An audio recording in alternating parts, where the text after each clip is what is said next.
This episode is brought to you by the Founders Club, the premier community for founders pursuing excellence in the mind, body, and of course, business. The club is home to over 750 founders who are actively building stronger companies and better lives together.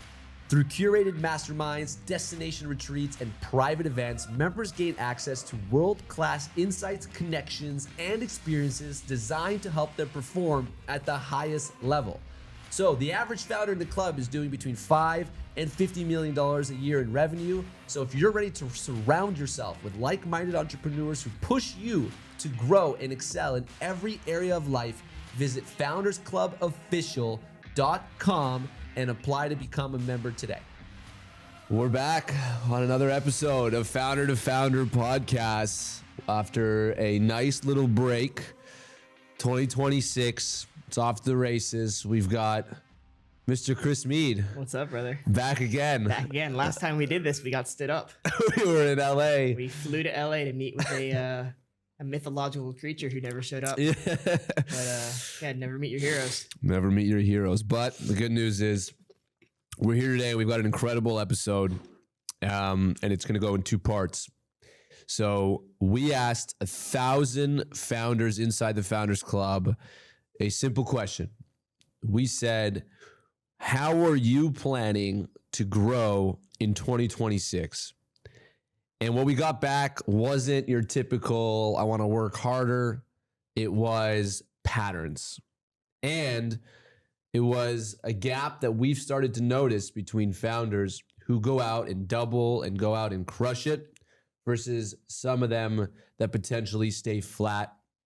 And our founders have done a great job over the last 2 years, really just taking their businesses to a whole new level. It's crazy. When you think about founders who actually broke out, what's the one thing that you keep seeing?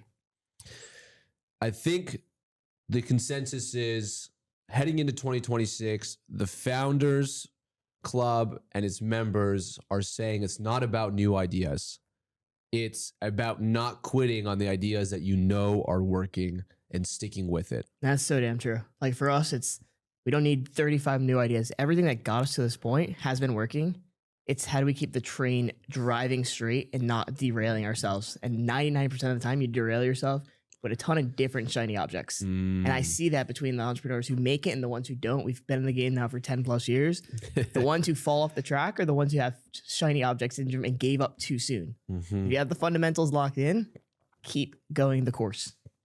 And so we'll get right into it. So we've noticed 5 key themes. We asked all of our founders how they're growing. We obviously took all that data. We put it into chat. And what we noticed was 5 key themes that Founders Club members are doing to grow in 2026. The first one is arguably my favorite, which is clarity and focus beats chaos. Clear vision came up constantly in people's responses, knowing what actually pulls growth forward. And like you just said, avoiding that whole shiny object syndrome. And what we notice is the world is designed with all these shit like shiny objects. Every single day we read stuff on Twitter or LinkedIn and everyone seems to be making bajillions of dollars. And unfortunately, it kind of pulls our attention away and you lose focus. Yeah. I think it also dials back to having that daily discipline between what is actually important and what's not in the moment. And I think we kind of pull back the hood of Founders Club and why it's been so successful is we manage the team on a project by project basis. And everybody has their 2 or 3 projects that are rocks that they're moving forward, not only for the week, but for the quarter. And these daily little bullshit tasks and things, those aren't considered projects. We're all moving towards these 1 or 2 milestones. And we're seeing that the club members now are kind of implementing those same skills in their businesses. So being on that project to project basis, instead of just trying to have shiny object syndrome, is key for these people that are breaking through this year. What I loved was how consistent the idea of having one goal, one project per quarter, per month, and then even down to the way we do it is every single week. Every single week, it's powerful when our team knows exactly what needs to get done, what determines success, what potential roadblocks there are, outcomes that we expect, challenges that might come from it, and how we're going to solve it. And then as the weeks go on and you just go check, check, check, you look back at the end of the quarter, Oh, at the end of the shit. year, and it's like, whoa, we're halfway up the mountain here. This is incredible. So the clear consensus from the first theme is the fastest way to stall growth is to keep changing your mind.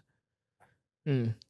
And like that is a founder's cardinal sin, is all day long we're thinking, okay, what about this? And what about that? And I saw this idea, or you see a video on Instagram, this guy's like, this new thing for this and that. And you forward it to your team. Like, we should be doing this. It's like, just come back to what's actually working, go deep in the focus, schedule it out, plan it out, have everyone know exactly what needs to get done, and then don't do anything else. Yeah, I think the distractions actually happen probably because the business that you're working on isn't working. And that's a whole other conversation as well. And it kind of goes back, we've been running a lot of numbers internally as well. Yeah. Sometimes the math is just doomed from day one. And you're running an uphill battle, but the numbers will never work. And instead of just grinding for months or years on the same project that just you can't get advance on, it's because the infrastructure is broken. So I think it's also having the hard conversation to look at yourself in 2026 is the business I'm working on scalable, livable? Is it hitting my goals? We go back to goals. It's one thing for all of us to want to have $100 million exits and incredible brands. Sometimes your goals might just be to have a lifestyle business, and that's completely fine as well.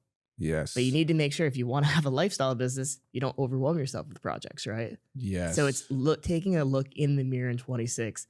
What do I care about at this stage of my life? And what business do I want to build to reflect that? Yeah, it's really powerful. What you're describing is also when you know your why, right? So for those of you that did the goal setting workshop or whatever, like when you know why you do what you do, then it actually helps you avoid the shiny objects. It helps you avoid the potential distractions.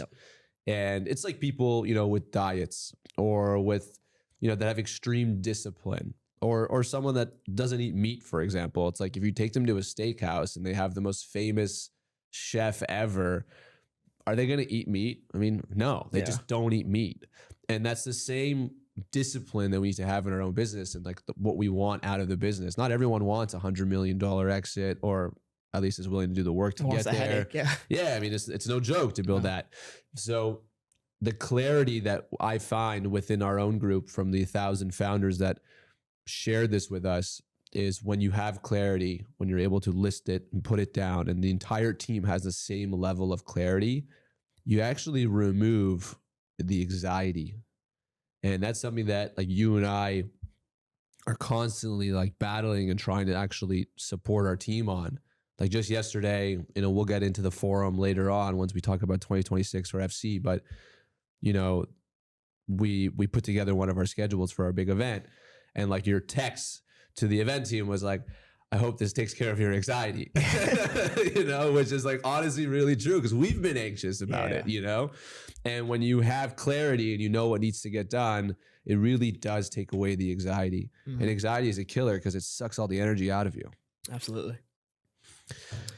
What was the next ones? So the second theme that we noticed from our community that was pretty consistent across the board was the community said, if you establish a consistent go-to-market strategy and unlock one channel before trying 10 things, you will achieve way more success heading into 2026. So our community communicated and said 2025 was chaos. There's a lot of things going on, a lot of unpredictable markets.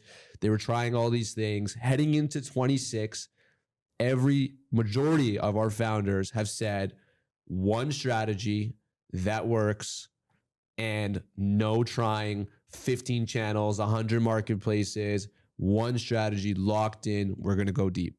Makes sense. So consistency is the channel this year. Keep doing what got you into 2026, what kept the lights on, and stop trying with 10 different things. We're seeing that the founders who actually double often stop experimenting and lean right into one or two channels. And I don't know who said it. I saw on Twitter, but it's like until you get to like $50 million as an e-commerce business, like Facebook is your channel, Meta is your channel. Keep dumping money into Meta.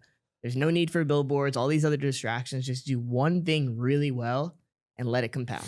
Yeah, I mean, we were at lunch with one of our members the other day. It was like a $50 million business. And I literally turned to him and I was like, so like, what are you doing on TikTok? And he just like shook his head. He's like, I'm not doing anything on TikTok. I was like, what? Like, you have a perfect TikTok shop ready product. Yeah. Like it's all the rage these days. It's all people are focused on. He's like, no, really, we do really well on the channel that we do.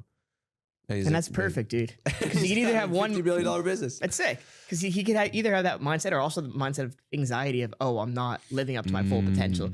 We could be doing this. We could be doing that. We could also not be in this podcast studio right now doing other stuff. But this has worked. Yes. And in the beginning, it didn't work. Yes. Right. And like we're still not hitting the targets we want for the podcast one day. But if we don't give up, those targets will be hit eventually. Yeah. It's one clear plan, one clear strategy. One clear comment back in our DMs last night before bed saying she watched the podcast and her day was that much better and she wants to build a business or whatever it was. Like, it's the little positive feedback loops that make us get out of bed to keep doing it.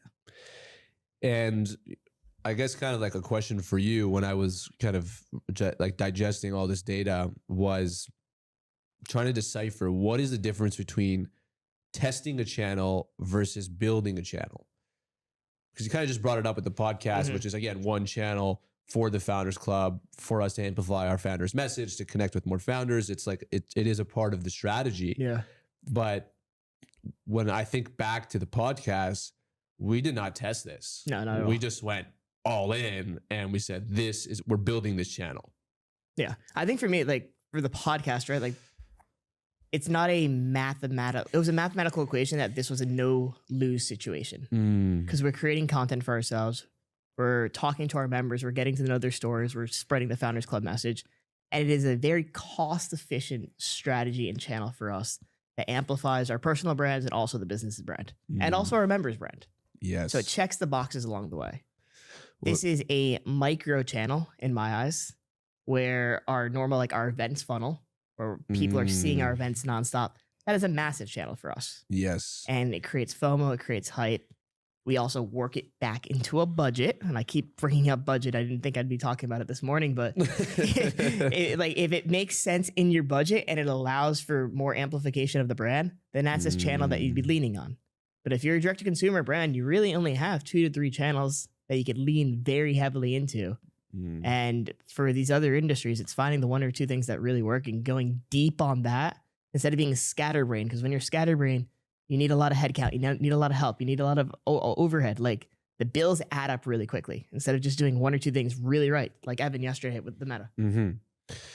I'll also say like the founders that are growing so quickly, at least from the the view that we have within the community, it's like there is a really big difference between experimenting and committing. Yes. A channel is not a tactic. It's something that you can repeat every single day on purpose.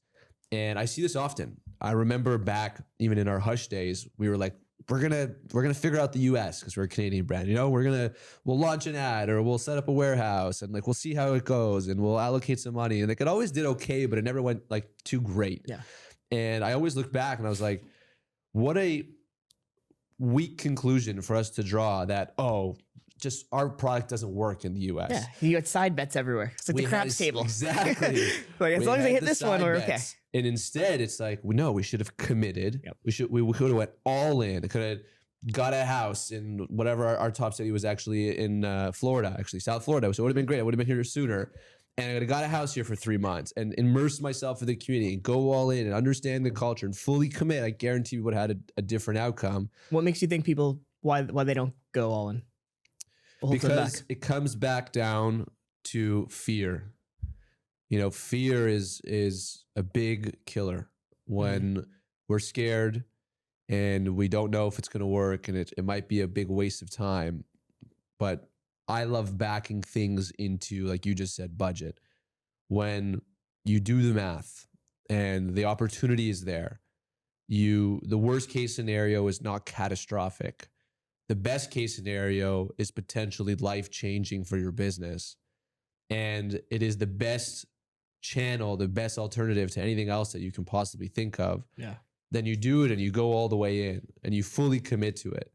And sometimes, like you shoot for the stars, you land on the moon. Like sometimes you pinball into something else that's really amazing, which is actually kind of how the Founders Club came to be. Yeah. It started off as like a dinner series and it kind of just morphed into it.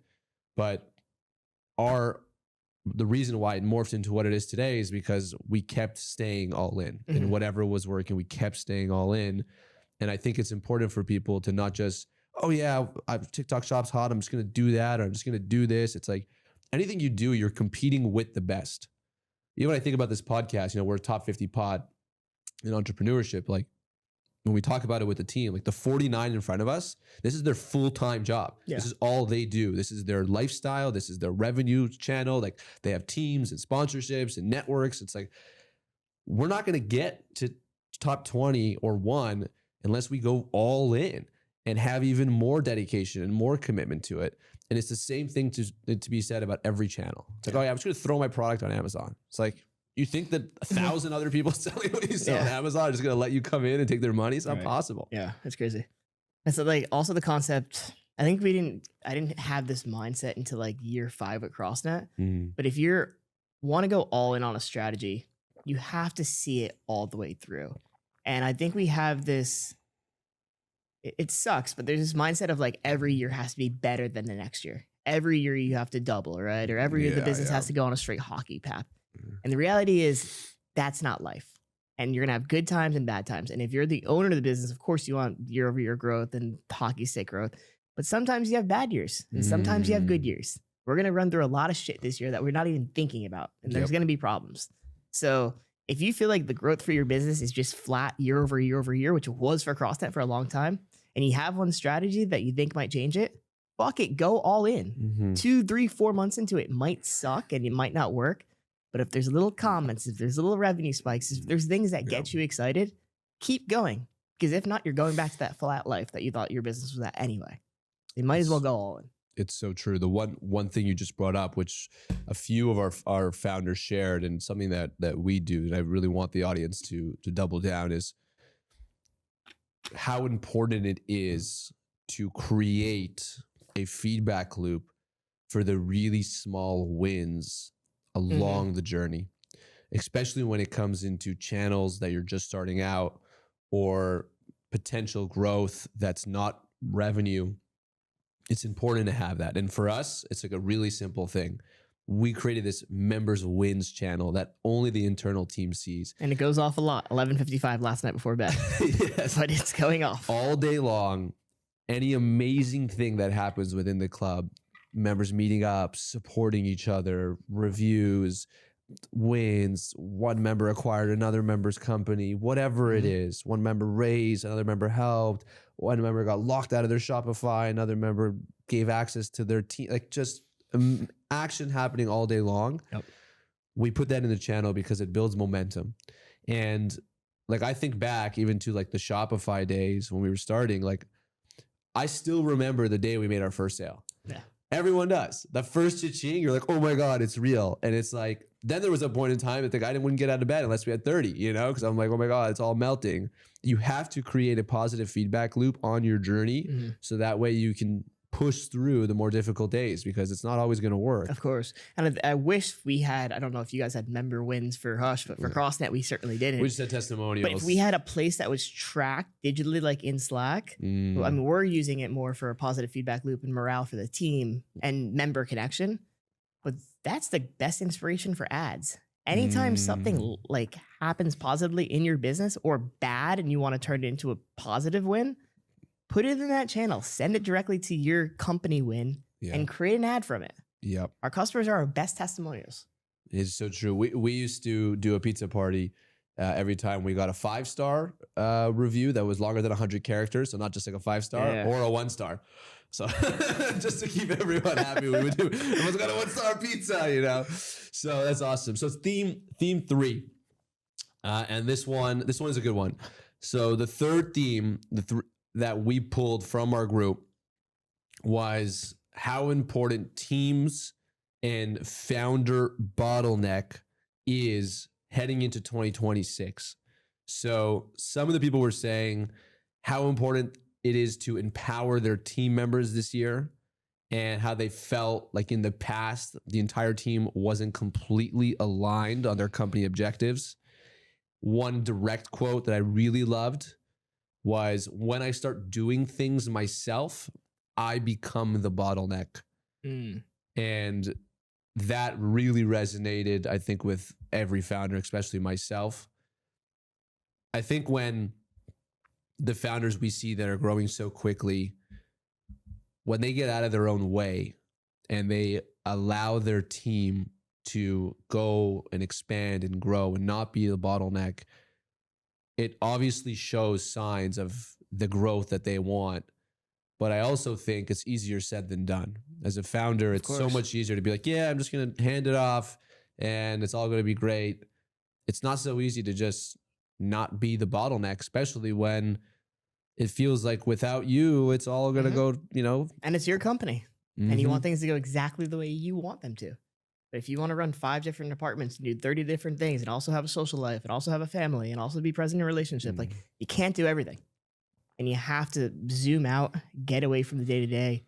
And it goes back to those projects. What are the most important things and who's on my team that could help move those projects forward? And as a founder, it is difficult at times. We were at the coffee shop yesterday and we were both late to the meeting. And we jumped on and there's 17 people on this meeting and the meeting was running itself completely fine. Yep. And it's moments like that where shit, the world's not going to fall apart if you miss a meeting, or not intentionally miss a meeting, but at least you put your team in position to run the team and give them autonomy. Because that's what your people want. Your A players want autonomy. They want to lead.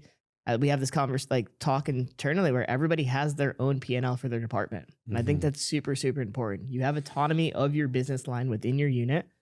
And if your business is sinking, that's a direct reflection on your management and also your leadership. So yeah, it's a challenge, but if you want to scale the business, you need to put A players in there. And the longer that you put these B and C players in there because you're too scared that they're going to take over your responsibility, that's also a shitty reflection of you as a leader.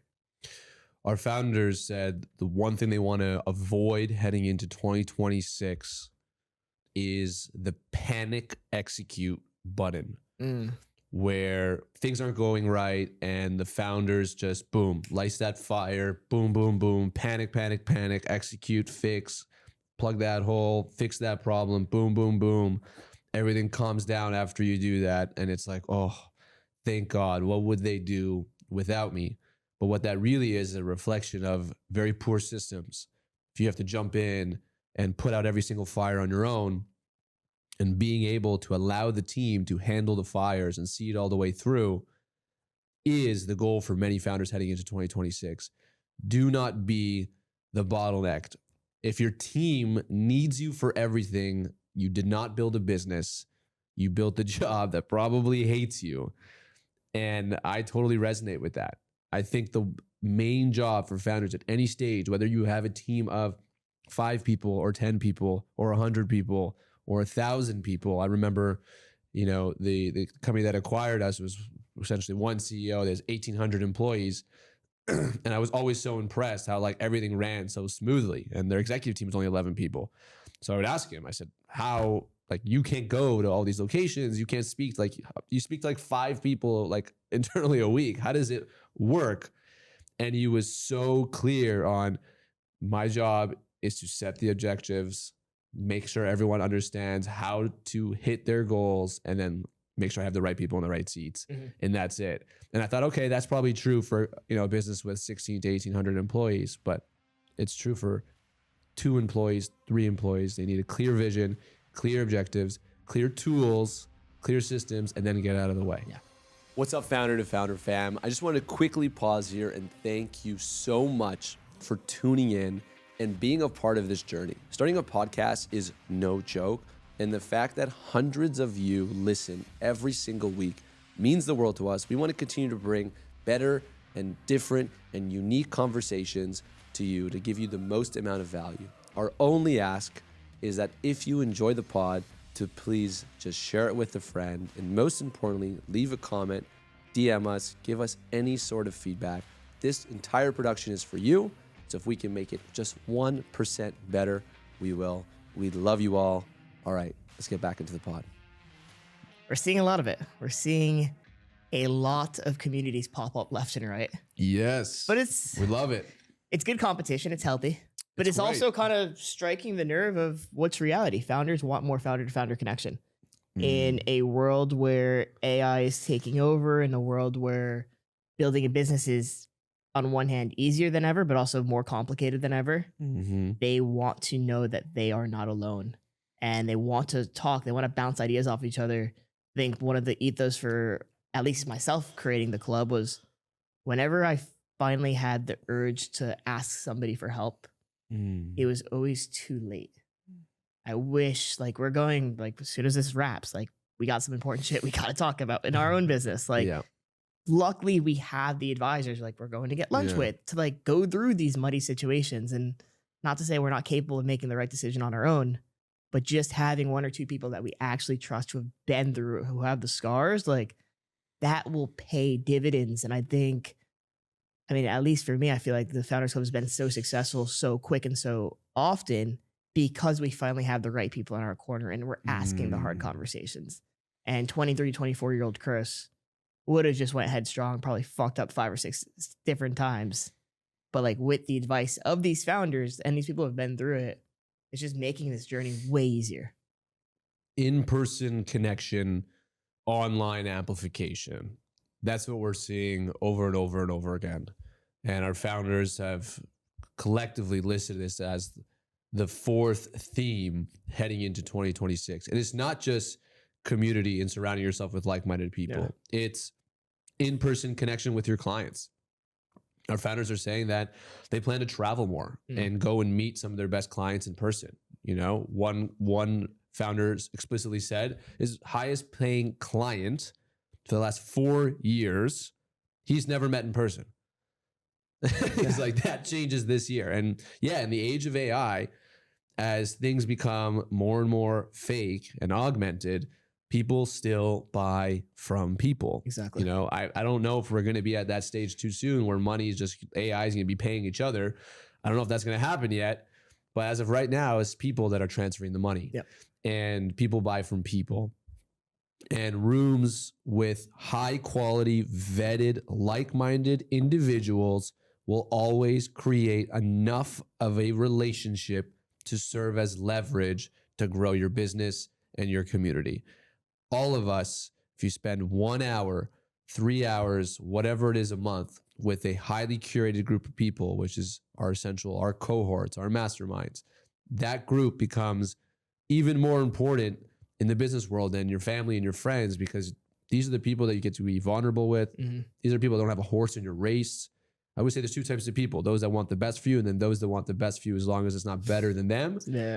This group will never be that second group. They will always just want the best for you, because there's no horse in yours. They just met you, and all you see each other for who you are. So we like to say your network is not just who you know. You got a lot of people on your phone, great. I mean, amazing. I don't even know how many contacts I have in my phone. But your network is not who you know. It's who picks up the phone when things get hard. And for founders, this idea of doing everything alone, at least to us, is nonsense. You should be able, in the pocket of your, like, we've created a community that literally in the palm of your hand, you have access to billions of dollars of annual revenue. People in the trenches who are doing it, who are willing to help you, because one of our core values is you must give before you take. That's why the community is so active. And if you're not an online person, then you go to the 150 events and you show up and you connect with like-minded people, and the rooms are just so welcoming because, again, the core values are situated in what can you give to the person beside you, not what can you take. And now you're growing with 1,000 people. With the Founders Club, you have the opportunity to grow with 1,000 founders who want to build their dream life just like you want to build their dream life. They're there for the wins, the good, the bad, the ugly, your worst nights and your best days. You now have in your phone and also in real life 1,000 plus people. And the coolest thing is new and incredible talent keeps joining. And every month we're just leveling up with new talent. So the people who are there early to see where it is now, it's night and day. But that's life. And that's also the business. And it's pick up the phone and make the real life connection. I even I was introducing Ross from Cadence last night to Dick's Sporting Goods, and as I was typing out the email, like, he's definitely gonna get in. Like, they would crush there. I was like, dude, I never even met these buyers in person like one time. Like I worked with them for 7 years. Like I didn't fly to like Philadelphia. Like make the effort in person. Stop with the slack. Mm-hmm. People want in person. And one thing you just kind of use as an example, but it was more about meeting the Dick's Sporting Goods people. But I also want to highlight what it means to be in relationship. And what you just described was like, hey, like last night, I went out of my way to help a fellow founder out, to help a friend. Precisely, yeah. And But there's no skin, there's nothing out of me. Right, It was more me winning because now if his product's there at Dick's, I get to go buy it instead of wait online. It was a win for everybody. Right, like that's not your job. No. You're not getting paid for it, but it feels good as a founder. Of course. But it's also what relationship really is. And what relationship really is how much can you give and how much can you support other people. And those are the best type of people. It all comes back. It all comes back. And that's not even the motive, but that's just the reality. But that also separates the people that want you to win as long as it's not good and better than you, right? Yeah. Those people are keeping score. Those people are sending the Venmo receipts. Those people are keeping track of everything. Yeah. They don't want you to win more than them. And that's fucked because there's so much life to live. Mm-hmm. There's so many wins to be had. And yeah, like you should just want the people in your circle to lift you up.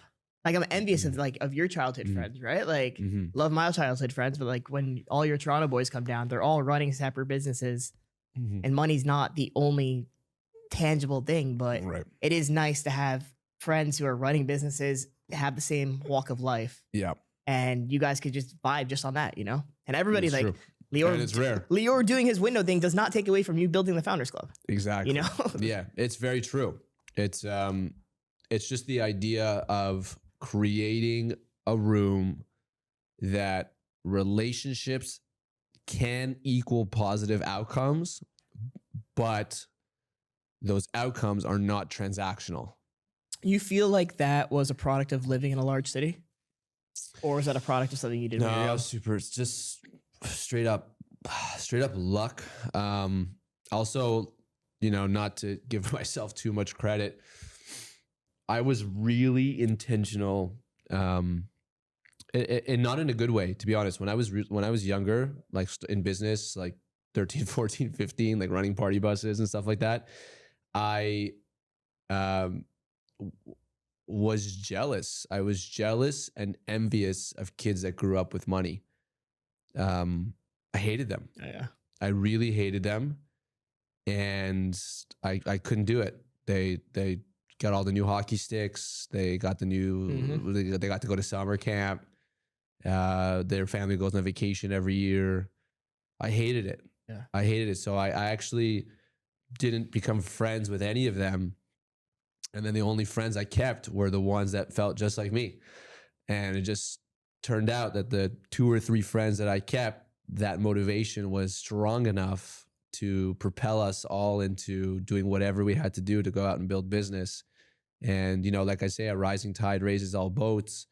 There were certain years where the one was doing better and helped, like I remember I was like DJing and, like Landon wanted some money and I was like, all right, dude, you're going to learn how to MC. And he would be like, let's go on the mic, cause I'm like, bring my boy in, and I remember I was like doing the juice business and stuff, and Landon found a gig to like hand out flyers for 30 minutes in the morning for $100, and we'd wake up at 6 a.m. for 30 minutes and make $100. And he like brought me in on that. So like together, we built it, but it did come from a very like sour place, but it was intentional because every time there was a friend that came along, because they come along and they would like do drugs or go out drinking, I was like, nah, dude, I gotta be up at 6 a.m. I got $100 to make.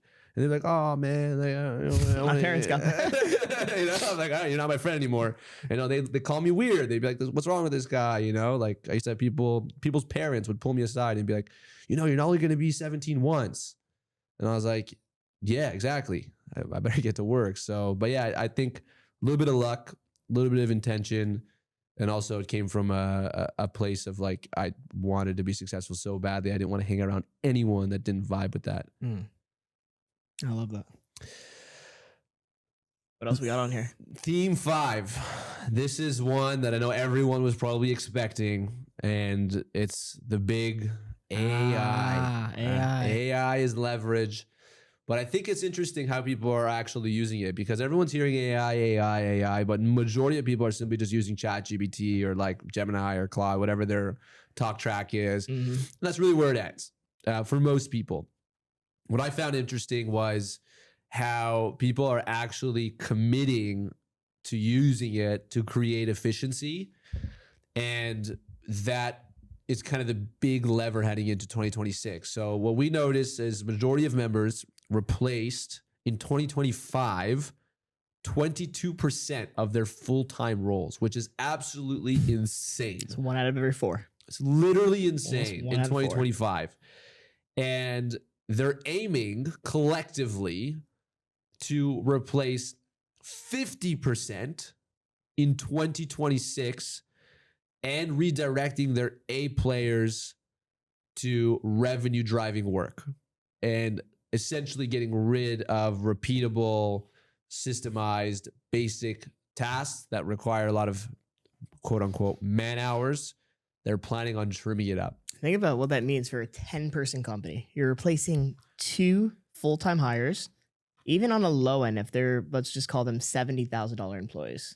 That's $140,000 back in your pocket as an owner to pay yourself a salary. $140,000 is a livable salary in America in 2026. And at scale, at a 100, 200 person company, you are putting so much money back into the bottom line to hopefully, though, not a lot of it nicely in your pocket potentially, but also building another army of revenue generating team members. And we're seeing that with every business. If you're still, I think it was Harley that spoke about it, but it was like, we are only hiring, we only hire at Shopify if we could prove that AI cannot do the job. You have to make it a defensible argument why this person has to be hired if AI can't do the job. And we need to lean into that because that's hundreds of thousands of dollars of saved and also just so efficient. It's so efficient, so consistent. It does need management. It does need management. Like that's the one thing. It's not a set and forget it, but it does enable what one person can do. Exactly. And that's, you know, when a lot of people think of AI, at least when we speak to our founders and seeing it in the real world, a lot of people imagine a world where it's like, you know, you just build this bot or you build this agent and then it just goes out and it's operating like an employee and it reports back to you. And there's definitely a world where we'll get to that. But what we're seeing is it enables one A player to make faster decisions, to be much cleaner in their operations. Like spelling mistakes are out the window, like ambiguity is out the window. Everything's very clear. Everything's concise. It's easy to read. And the most important thing is it creates more leverage for one person to improve margin. In a way, it's deflationary, but most importantly is it gives the company more fuel, in my opinion, not just to go out and advertise and to grow, but also to deal with the dips.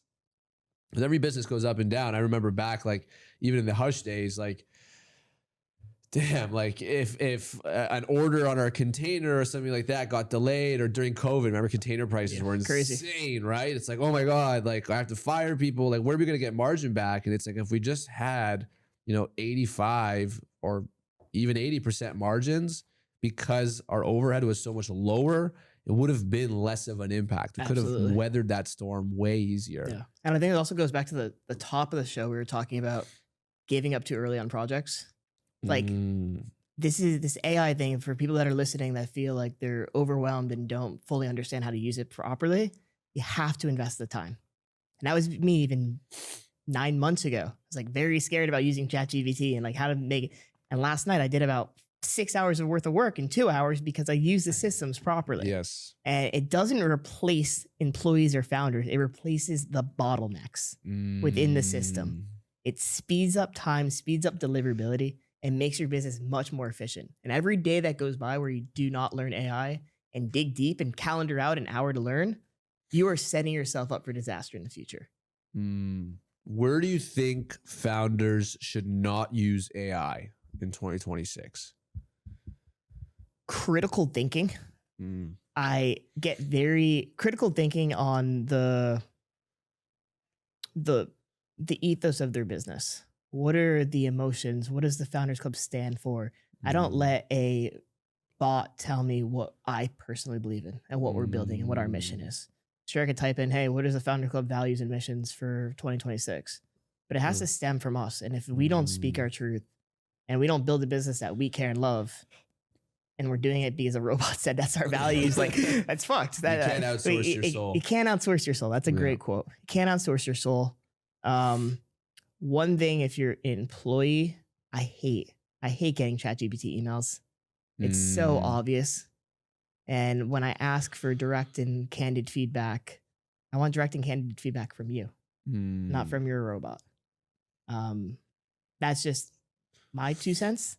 If you're writing an email for work, we're sending out a proposal to somebody, sure, let ChatGPT help with the proposal. But if you're writing something honest, if I'm writing you a nice, honest, heartfelt like message, I hate seeing those M dashes. I hate seeing, I just clearly could see it's a ChatGPT email. And the message you receive from that is like, oh, you didn't even care to like spend 5 minutes on this. Can't outsource your soul. Right.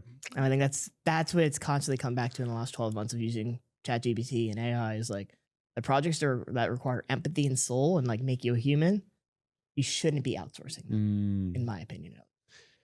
The way I like to think about it as well is like AI for me is not leading me. It's not pulling me forward. It's behind me as like a jetpack. You know, it's rockets on rollerblades, we would say. You know, it's making me move faster and more efficient. And sometimes we take and we use AI to be the friend facing. You know, I called a restaurant the other day and they have this new AI, like it sounds pretty real, but like, you know, like we're smart. We know it's AI. And my question was around whether they had like availability on like on a specific dish. And this AI just kept going in loops and loops and loops. And like to the point where I got so frustrated, I was like, you know what? Like, can I just speak to someone? No one is available. And when I think back, like even like with Reviter, like any sort of restaurants, like someone should have just picked up. But if they would have had AI to support them and be like, what's that? Yeah, 1 second, boom. Yeah, we actually have it. I got you. And like people outsource their client relationships. It's like, okay, AI is going to send a report to our client on how things are going. It's like, no, AI should send you a report on how your client's doing. And then you take that data and go and speak to your client. And that's how we use it all the time. Like we create connections using AI. We use AI for creating the masterminds. We use AI for what people want. We use AI for digesting data and surveys, and we use AI for everything. But we don't have AI speaking to our members. We speak to our members. Exactly. The community team speaks to the members. They're just supported by AI. And I feel like nobody wants to talk to a robot that's, at least where it's today, not as good as a human. Yeah, I completely agree. Can't outsource the soul. That's the clip. That is the clip. You cannot outsource your soul. Humans. Okay, so 2026 is going to be great. Clear vision, commit to one plan long enough for it to work. Yep. Stay close to aligned individuals, like-minded people. Join the Founders Club. Join some group. Join something. I don't even care. Join a community of like-minded people. Get out of your house. Get out. If you live in Toronto or Chicago or was these cold cities where the only thing there is for you to do is to stay at home, go to the gym, or go to dinner, find a group of like-minded individuals that works for you. And get out there, sign up for an event. I'm me personally not a big fan of conferences because they're never vetted, but get into a vetted room that are like-minded people that you can trust and get out there and meet some people, shake some hands, and get out there in the real world. Execute through discomfort. We love that. We spoke about protecting cash and creating budgets, working backwards on your plan so you don't get a surprise. Where's all the money? We all hate that. And then, of course, understand how AI can be used in your business, because at the end of the day, your competitors will be using AI to dive deep into their business. If you don't know where to start, there's many AI implementers out there that will help and support you. If you're a member looking in the club, we have a whole AI channel where people are sharing and communicating and creating all this value around AI. And at the very least, use ChatGPT or Claude or Gemini. Make sure you play around with it so that you don't fall too far behind. And the last thing is clarity and focus, which I really loved, was just understand what works, your go-to-market strategy, be clear with your team make sure everyone knows exactly what they're doing in 2026, and then head down all the way to the finish line. Wow. That's powerful. Well said. Well said. All right. Gonna be a big year. Second half of the episode, or the last quarter of it, we are dedicating to the Founders Club 2026 goals and the vision and what is coming down the pipeline. I love it. We've got a very, very big year planned. It is kind of scary. Scary. It's kind of scary. I was speaking to a fellow founder friend, arguably a competitor, but he's been in the game for well over 15 years. And when I told him how many applications we're getting a month, one, at first he thought we were lying. But then we realized that, again, we're like technically in year 3, doing around 4 times. We have 4 times as many applications on a monthly basis, which was... Than him? Yeah. And that's almost impossible to believe. Yeah. So inspiring. Very inspiring, but very... a lot of pressure. A lot of work, a lot of AI sorting, a lot of checking the boxes. Because that's the risk we run, right? Is we let in the wrong people. It's a balancing act, right? I think of life as a constant seesaw, but on one end, we want to grow an amazing business, and we're multiple years into business.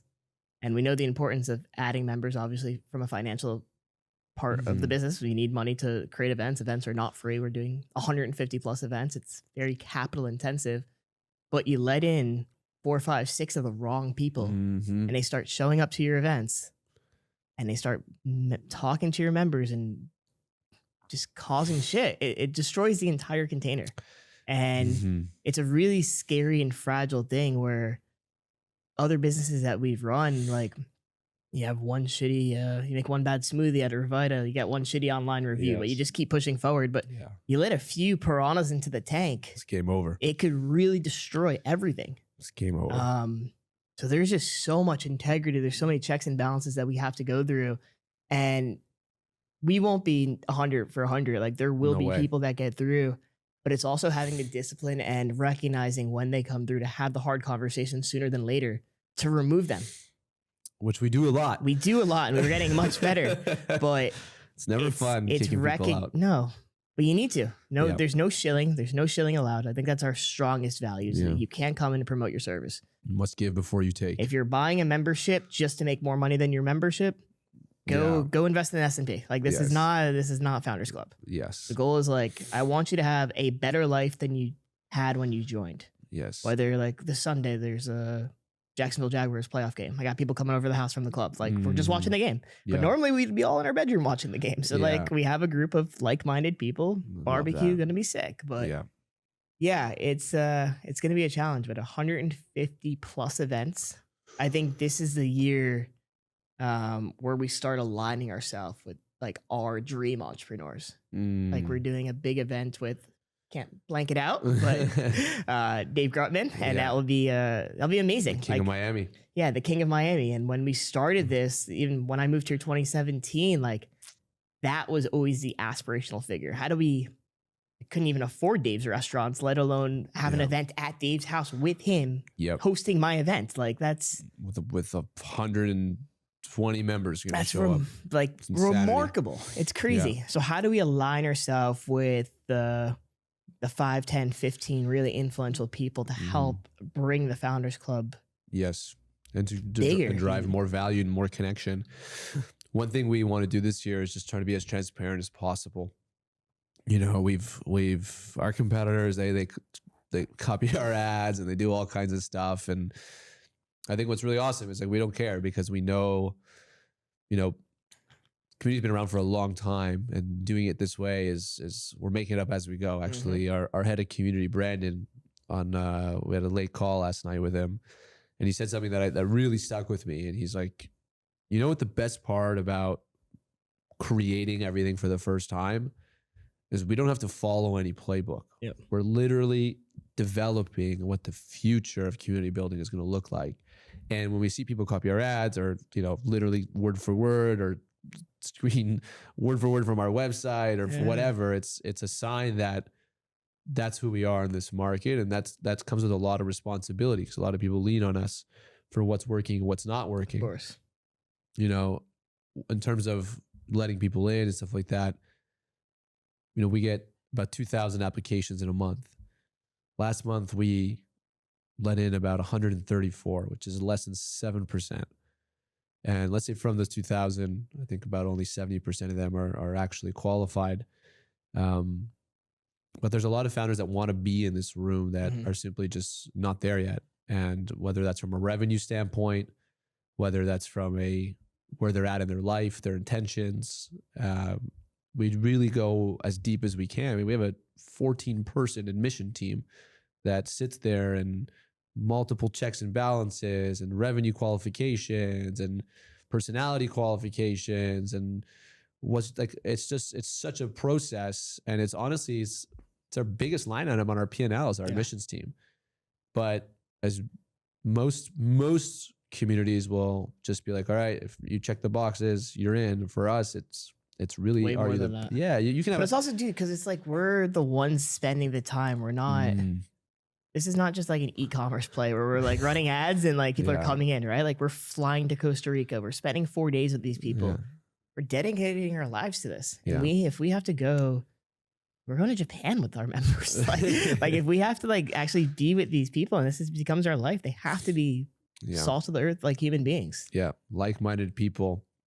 You know, we've had $100 million founder, you know, with a $30 million EBITDA. Does that guarantee you a spot in the club? The answer is no. No, not at all. Hell no. No.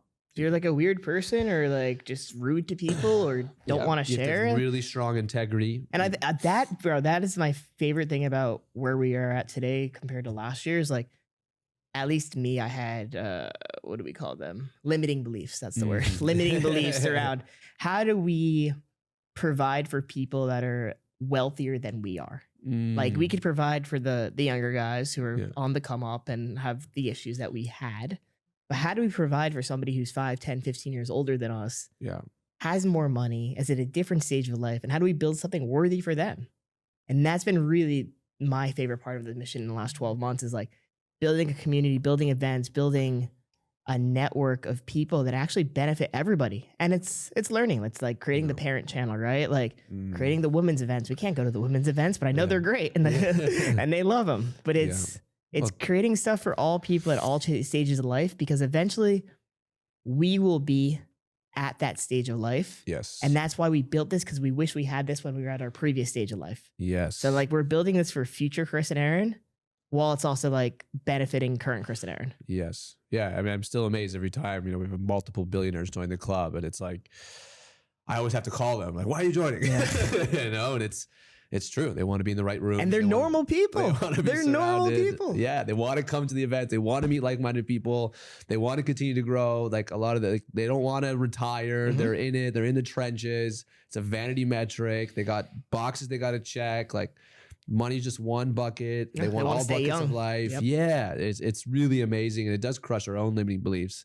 So a big thing for this year is more touch points. So more in-person connection. We just launched in-person masterminds where our members are curated and put into groups with 8 other individuals that are perfectly suited for them. And depending on the city you're in, our members can select a virtual mastermind or an in-person mastermind. And it starts this January, 6 cities. In person. I'm super excited for this format. I know you're going to New York to launch it. I'm going to be here in Miami, and then Boca, and then we also have Toronto, and it's going to be unbelievable. That plus our activations, plus our forum, which we'll talk about in a second, plus our annual retreat, plus our female founder days, which are women's only events. I love it. The club is close to 37% women only founders, which is something we're super proud of. And our men's growth workshops. Plus, we're going skiing in Japan. There's so much happening, so much opportunity for our members to connect in person, which is huge. But on top of that, we have virtual amplification. You know, we've got close to 13,000 messages a month happening in our virtual channels in Slack. And 1,300. I think it's 13,000. No, 13,000. Yeah, I was gonna say. No, 13,000, which is insanity. But it's There highly used to be curated. days where we would have to respond back to every message. The first 10, 15, 20 people in the club is like, Chris and Aaron's got to respond. And now we open up our laptop after doing this for an hour. There'll be hundreds of messages, but it's not spam. It's good quality stuff. I read every single It's one. people I love looking for help. It's people offering advice. People swapping houses now. Yeah. People are Yeah. swapping houses. Hey, I need a place in Miami. Okay, cool. Trade my spot in New York for 2 weeks. Yeah. Like, it's crazy the value add that's coming from the community. And every day is, and that's the coolest thing is that like we're, like Brandon mentioned, we're building it for the first time. So anything that we want to create, we can create as long as it Yes. fits within the budget and Mhm. it makes mental sense to focus on it. It's a members first mentality. Yeah. We don't put people into a box. We build the box that the people want to be in. I know that goes also back to the ethos, right? It's like everything we do, we have to want to personally do ourselves. Yes, the We're- fun metric, which Yes. is at the end here. Is We'll that the save end? I that. didn't see Yeah. that, yeah. Very important. So distribution this year is really big. You know, we don't get to 2,000 applications a month by simply just having a really good SEO play, which I don't think we do. I think we do shit. I don't think we do anything. And you know, people see our ads, but our ads really are only a couple hundred of those. It's really coming from our distribution. Right now, we reach about 5 million founders a month between the newsletters and the podcasts and the socials and my socials and LinkedIn and Twitter and your socials. And we really want to continue to push that forward. It's really big for us to continue to provide value for founders, to create a space where founders know that they can coexist in. Mhm. And it's just a very simple goal for us is we want to continue to spread our message that in-person connection for founders is the cheat code at every stage. And entrepreneurship does not need to be lonely at all. It's so true. We've got some in-person office happening. Yeah, in Denver. Been to Denver 3 times in my life. We just opened signed a lease last night. Yeah. $4,000 a month for an office that will be at once a year, probably. Maybe twice. Maybe We're trying twice. to get there. Yeah, Denver in the spring would be nice. But yeah, there'll be 7 or 8 community people hiking. there. Yeah, go hiking would be Yeah. nice. But no, it's crazy. We have an office. We don't even have an office in Miami. We just go to the Harbor Club. The Harbor Club, yeah. But good partner of ours. But no, it's an amazing feeling, and I think struck a nerve the other day thinking like we have chapters, like we have our own cohorts that we're building of our own team. Like we Yeah. have the San Diego squad, the Denver squad, the Toronto squad, the Miami squad. Like Yeah. eventually we'll have Chicago people too. It's like Yeah. those will be micro offices and micro teams, and we together push so much at the top of the business. But if these guys are working together in proximity every single day, 7 community managers in an office grinding, this company's gonna flourish. Yeah, it's again like we're this is a new idea that we can have departments of the business work in person in multiple cities. Mhm. So community team in one city, admissions team in another city, events team in another city. Is there any part of you that feels like we're making a mistake and that we should be bringing everybody to Miami? Because the original thought was to have offices everywhere in just Miami. Yeah. And this has gone against our ethos, but if we're having an open conversation Yeah. on a live podcast. You know, I think it really comes down to how well we communicate the vision and create a strong enough version of leadership where we could flourish at a high speed in multiple cities. And the reason I say that is because my only experience of that was like with the Sleep Country team is they had multiple offices all throughout the country. Yep. And they had like their sales team on the West Coast, and then they had their head office in the East Coast, and then like Toronto was like they're somewhat in the middle, and then like those teams didn't move. Mhm. But you know who did move? Their leadership. Of course. Their leadership was in Montreal for a couple weeks. Then they visited Vancouver. Then they visited Toronto, and they were bouncing Yep. between holding the vision, the energy. And I believe every company exists at lukewarm temperature, right? They were bringing the fire. You need the founders. Exactly. You need the vision to bring the fire.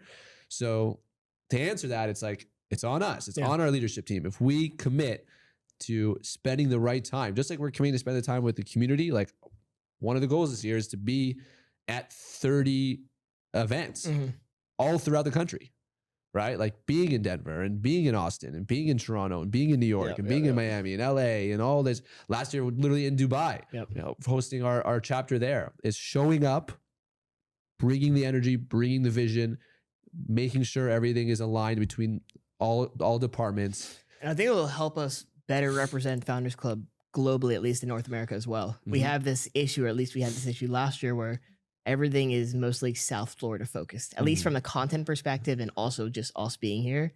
But if we're building teams and building leaders and A players that we're not only comfortable working with, but also comfortable with them being out at our events and being the face of the chapter, that will help our company so much, because 90% of our A player employees are previous founders. Yes. And I think that's the difference between our company and most like normal companies, or like almost every single person has led a business, has created something, has unwinded their business to go all in on this mission, which is building a global entrepreneurship community that stands the test of time. That is it's a trust badge. You feel damn good that you're in the Founders Club. And our guys are killers. They're so good. They're so good. So having them spread out across the country is like super, super powerful. And it's the only way we're going to be able to grow in LA and Denver is like, we get there 3 times a year. If we have a full team there that like has roots there, that's going to really help. Level. It does. The roadshow. The Founders Club started literally, you and I, 30 cities for like almost 2 years. I don't even know how many events. Must have been at least 50 events, hosting dinners. We've had dinner with over 5,000-6,000 founders. Nowadays we see founders dinners and we kind of laugh at it because it was like, I put up that tweet yesterday. I was like, I'm very happy we started doing it in 2021 and not 2026. So it's definitely played out. But it's what kind of started this momentum. And last year we did a pretty good job, but this year we want to be super intentional about showing up for our founders in all the cities. A lot of our competitors, I mean, 2 of them died of old age because they've been around for a long time, but we have a strategic leverage. We don't have kids yet. We're not bogged down yet. And this year is like really like the year if we're going to go out there and spend time with as many founders as possible. That's what one of our goals are this year.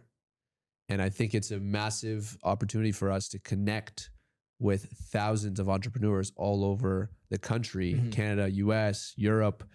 And it's something I think that, the year before, I think we did close to like 80 something flights. This 2025, we chilled it out a bit. We chilled. It was nice. It was nice. But if we recognize what's happening in front of us, there's nothing more powerful than being in connection in person with our community. Yeah. And we're blessed to be at this stage of our life because you always talk to older entrepreneurs and it's like, it's too late for them to start their dream or start their business. And they have a million excuses. Like we have realistically 12 more months to like go balls to the wall. And then life probably changes for a lot of us. So it's like, thank God and that we put in the 4 or 5 years of like work and effort to build it to what it is today.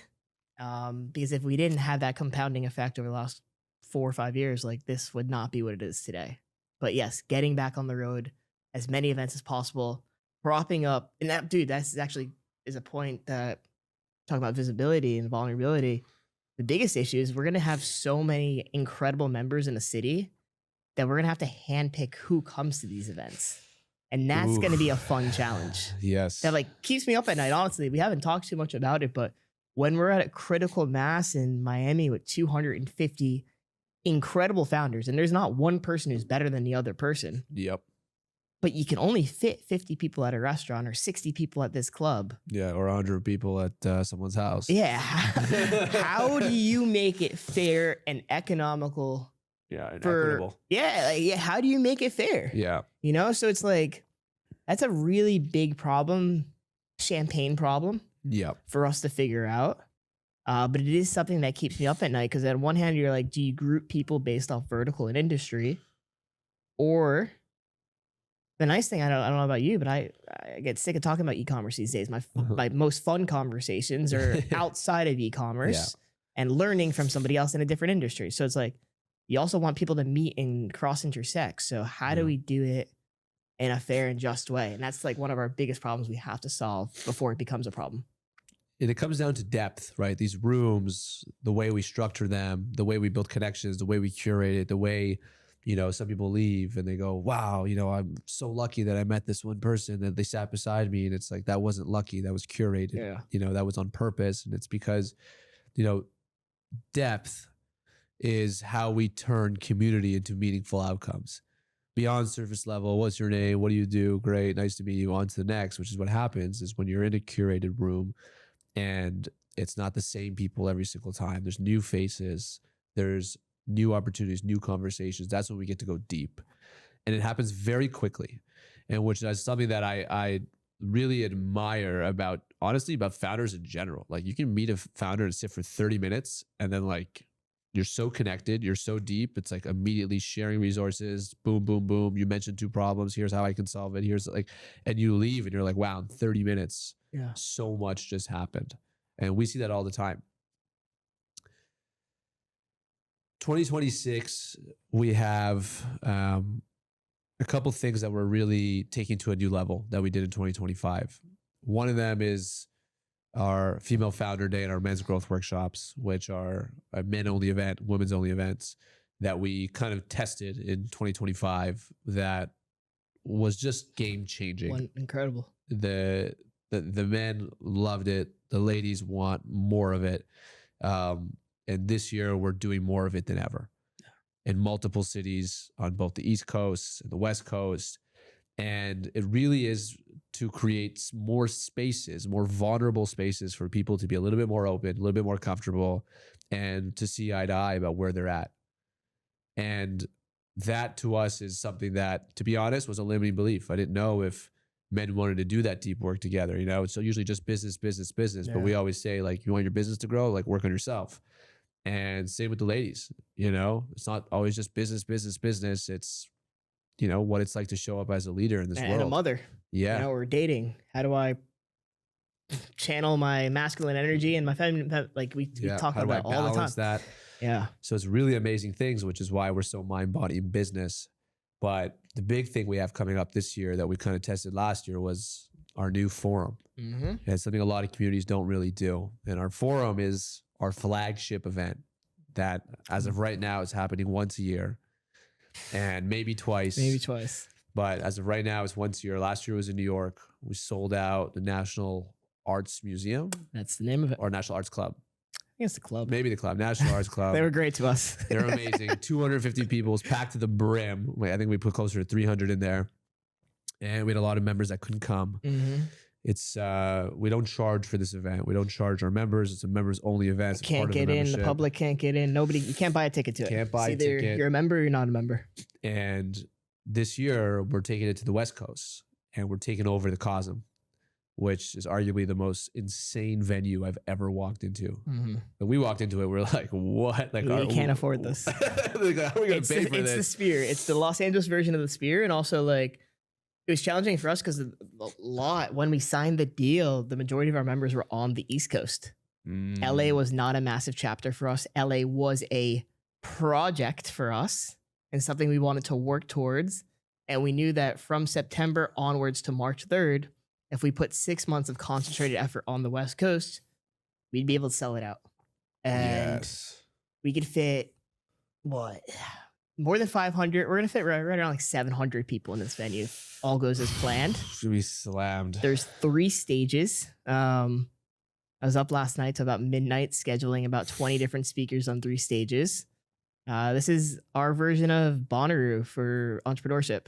And it's so fun. Like this is my Bonnaroo. Like I love it. 3 stages, crazy talkers, like people that you would never get in a room with. Never. Not your one big thing for us is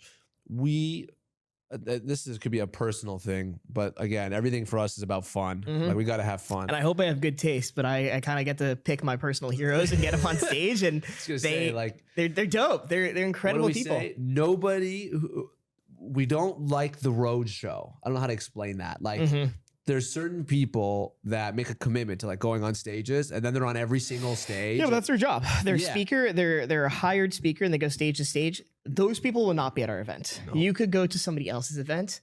I am cashing in the favors. I literally the last email for my favorite speaker. I can't announce him yet, but I had to send to his friend being like, the subject line was, if I have one favor, please let me use it now. And it got us a speaker. Yes. So we're calling in all the favors, 3 different stages, mind, body, and business.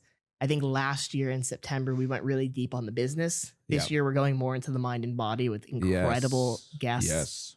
There'll be breath work, there'll be speakers, there'll be champagne, there'll be speed dating to meet people. There'll be like, there's going to be everything incredible here. Food, the venues, motivation. it's the Sphere. It's literally the Los Angeles version of the Sphere. It's going to be absolutely insane. Kickoff parties.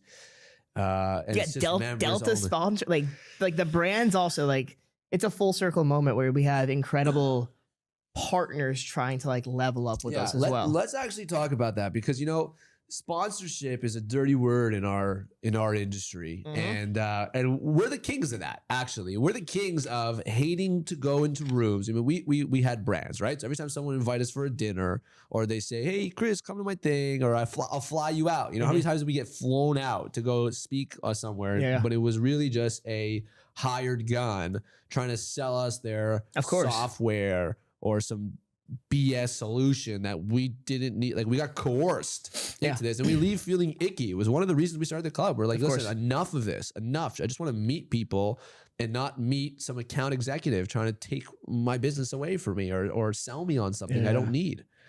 And I think, I mean, many other, if you're listening, you're a community owner listening to this, steal it from us. There's a way to do partnerships that is tasteful and value add. And that's the biggest difference. Exactly. And we're learning. We're learning how to do this right now. We just brought on a full-time head of partnerships, not a head of sponsorships. Yes. To take that dirty word out of our mouth and make these partners be a value add. Delta coming to partner with Founders Forum is a value add.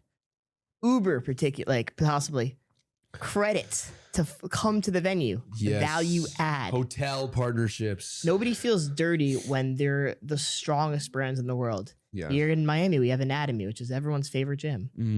We have discounts and memberships there. Pilates memberships. Exactly. So the goal is to level up our members' lives and make it feel like we're aligning ourselves with the strongest and best brands within the nation, but also within your city to make Miami or your home that much stronger.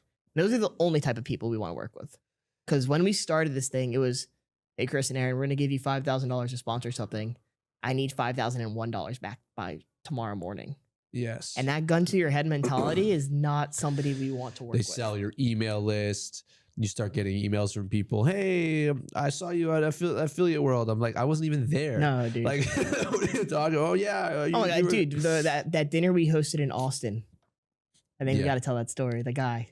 The crazy guy. Did you kick someone out? Yeah, dude. Yeah, it was Aaron and I's one of our first events. It was our first time ever really working with sponsors, but the bills were getting pretty crazy for dinners. Like the tab was $15,000 for a dinner. God. So we brought in a sponsor. This was 4 years ago, probably. Yeah. And this guy paid for the dinner, and he kept trying to talk to somebody, and the girl didn't want to talk to him. Yeah. He's like, leave me alone. He's like, no, I paid for the dinner. You have to talk to me. Yeah, it was crazy. Like, what a crazy mindset. So we had to kick him out. Yeah, we had to escort him out of the property. He was definitely super drunk. And he was, But he was an account executive for some tech company. But it's like, in that moment, I think it woke us up being like, those type of people, we need to remove completely. If you run a community, it's very simple. Sponsorships, don't do it. Partnerships that are value add to your community that your members will use and benefit from, definitely do if you can. And are already using, probably. Yeah. Like we got our Founders Club app, and we have multiple categories here. We have a whole partners tab, and it's like restaurant discounts, gym, the yard gym, vacation club, 70% off hotels. If you ever go to New York, private banking access, like, these are amazing. Yeah, do we have the JP Morgan private banking? Like these are incredible things, right? Like free DEXA scans, Harbor Club, which is like one of the best clubs here in Miami, free Pilates memberships, like, and the list goes on and on and on and on and on. And these are just quick value adds. And that's the way we want our partners to activate and to bring value to the community instead of just extract value. Exactly.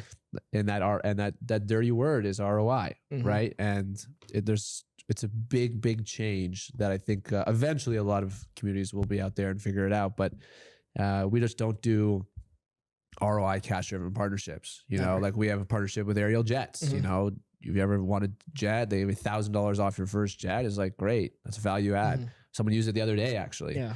But it's the same with their dog. It's the same mentality with our members, right? Like if you're trying to become a member and attach an ROI to it immediately, you're not a good fit and you will not be allowed in the club.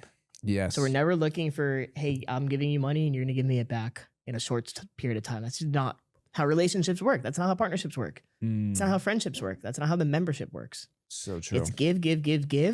Yes. Yeah, I mean, it's that like jab, the Gary Vee thing. Jab, right but eventually it's like, that's how relationships are. Eventually you will have a card to cash in a favor and that's life, but it's not cashing in that favor on day one. Exactly. It's building relationships. Yeah. It's buying a ticket to enter the room. 2026. Wow. Gonna be an amazing, biggest year yet. It's gonna be an amazing year. I think the sentiment is changed. You know, 2025 was all over the place. You know, a new president, all these new changes. It was ups and downs. It was rocky. I feel like everyone feels more comfortable where they're at, a little bit more clear in where they're going. I know we certainly feel that way. You know, we've got very big goals. 2025 was fantastic for us. Best year ever. Literally best year ever. We 10x'd our membership base. We 10x'd our team. We built software. We had launched new formats of events. We launched new mastermind formats. We launched new cities. We launched our app, which was a huge project that we never really believed would actually get done. And here we are heading into 2026 with an arsenal of the one thing we want to do, right? Like we're super clear. And it's so amazing to see that from 1,000 founders, what everyone thinks is important is the same thing we think is important, which is being clear, leveraging AI where you can, having a clear strategy for what you want to do. Don't become the bottleneck in our teams, and then set out and avoid all of the shiny objects. Because if we just put our head down for the next 12 months, we'll sit back at this table, maybe a different table because I know we're changing the studio. We'll sit back at this table and be very proud of how far we've come. I love it.